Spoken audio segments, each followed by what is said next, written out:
adapting new technologies is key to bringing energy forward. We discussed how to make this happen with Lorenzo Simonelli. He is the chairman and CEO of Baker Hughes. Stay tuned to hear his reflections.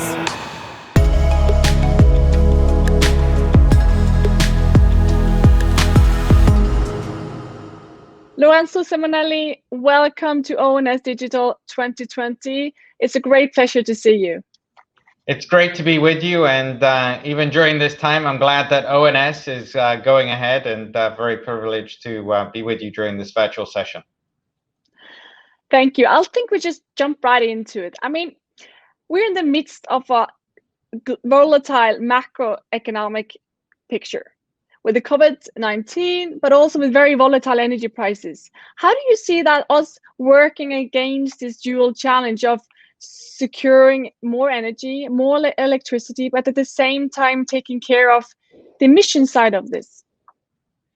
Yeah, I think, as you said, we're in a new time, and it's very volatile. I think it's always important, though, to remember that at the heart of it, energy is crucial for the world, and it's going to be crucial as we go forward as well. So we need to make sure that oil and gas stays relevant and also is available. And we've seen that during the crisis of 2015 and now also during the 2020.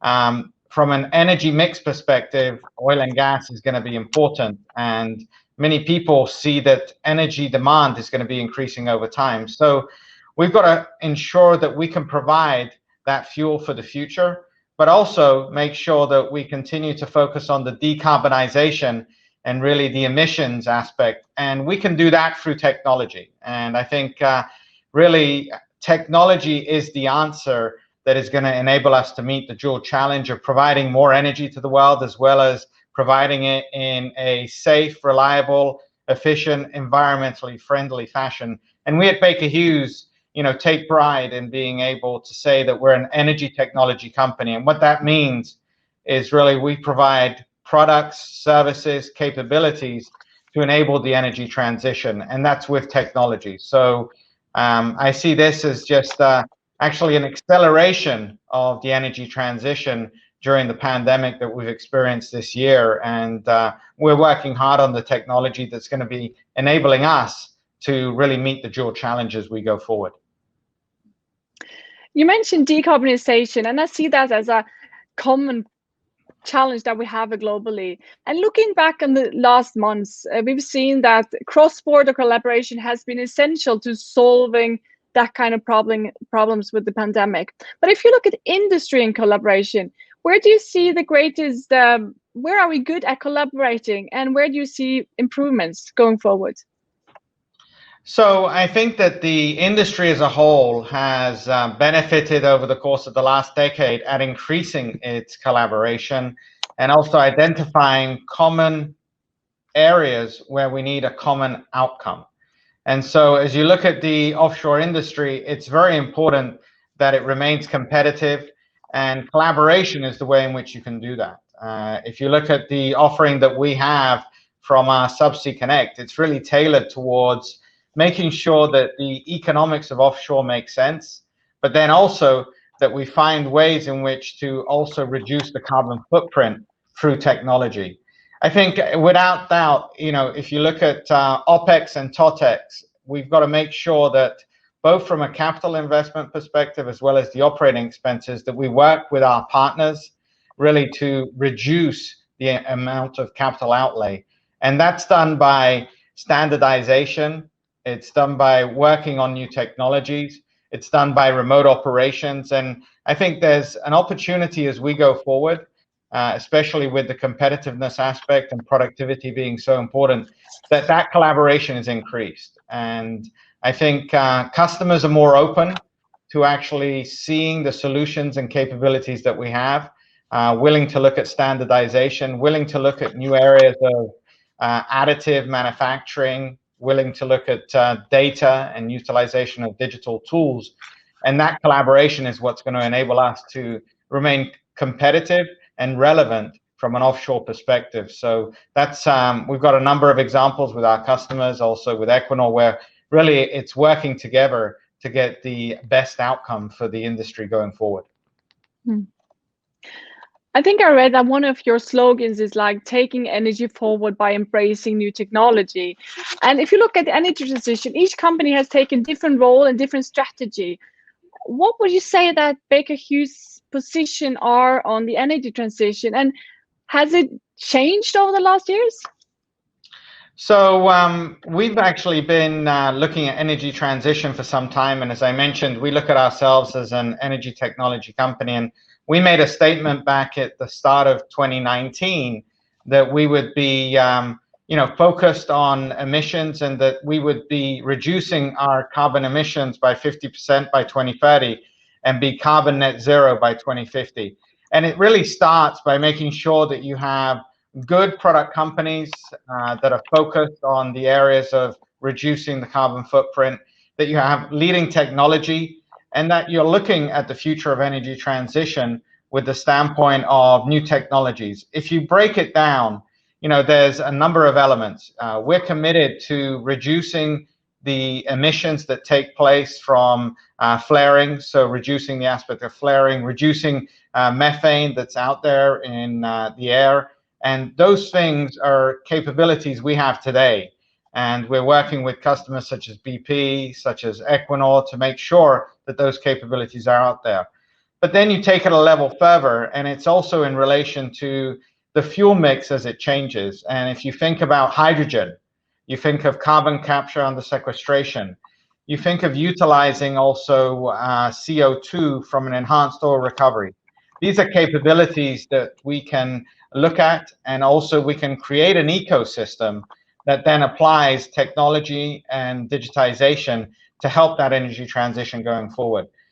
We think that, again, the energy mix is going to evolve over time, and what's going to be imperative is that we're able to get to net zero carbon emissions being a reality, and that's what we're working on. And as you look at it, it's a journey that we ourselves are on, but we're also partnering with our customers to make sure they can get there as well.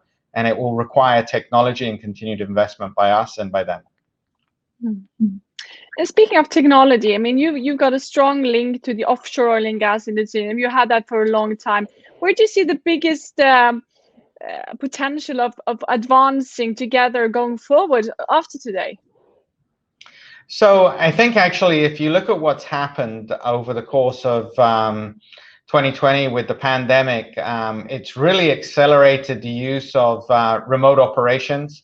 And I think with everybody working from home, as well as having to work remotely, decreasing the amount of travel that's taking place, we've seen the adoption of remote operations continue to increase. We've got a great example of the work that we've been doing with Equinor.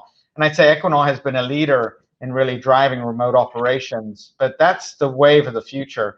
It's being able to multi-skill our employees. It's being able to de-man sites and really drive those remote operations going forward. And I think it's also a way in which we can encourage new talent to come into the industry and have the diversity that we need of the talent there. So I look at, one of the outcomes that has been beneficial from the pandemic is remote operations, and I see that as being a key aspect of continuing the competitiveness of offshore as we go forward. And most of the companies around the world are now looking at how can you actually drill remotely, how can you have multi-skilled workers, and really reduce the also carbon footprint of people being at the sites. Let me jump over to leadership. You talk about technology, you talk about the big changes that is happening very fast. And we started out by discussing global volatility. If we move to the business world, what do you think is needed of leadership requirements to succeed in this environment? And also, what does it need to have of your people in your organization? Well, I think first of all, every leader has been tested during this year. And if you started at the beginning of the year, I don't think any of us could truly say we anticipated an energy crisis, as well as the economic disruption, as well as a pandemic, all coming at once. And it's required, the agility to be flexible, to be nimble, to be decisive. First and foremost, the priority for us, as is with many, is the safety of our employees, the safety of our contractors, the safety at sites, and also making sure that everybody gets safely home. So that's been a priority, and managing through that globally during the pandemic. And I couldn't be prouder of what Baker Hughes has done, both from an aspect of maintaining the employees safe, but also from a community standpoint, being able to donate towards assisting in the COVID pandemic around the world. The next element has been making sure that business continuity is there. And, you know, the world needs energy, and even during a pandemic and during the crisis, you need to make sure that operations are being continued and that we're able to satisfy our customers with the needs that they have. So collaborating very closely with the customers and making sure that we maintain operations. I'm glad to say that we were able to, you know, maintain operations throughout this time and actually maintain our commitments to customers. And as you look at the other element, it's making sure that you're deploying new technologies and you're staying focused on the outcomes that matter. So making sure that remote operations are up and running, looking at ways in which we can have final acceptance testing of our equipment without anybody there.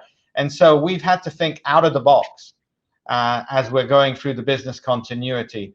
I'd say that, you know, above all, prioritization, sticking to the critical things, and communicating on a regular basis, both with our internal stakeholders as well as our customers, the employees, the communities we're in. And during this time, a leader had to be very visible and be able to make quick decisions, and also have a team that was nimble and flexible. And I think the industry has done very well in making sure that we're continuing to provide energy to the world and navigating through this.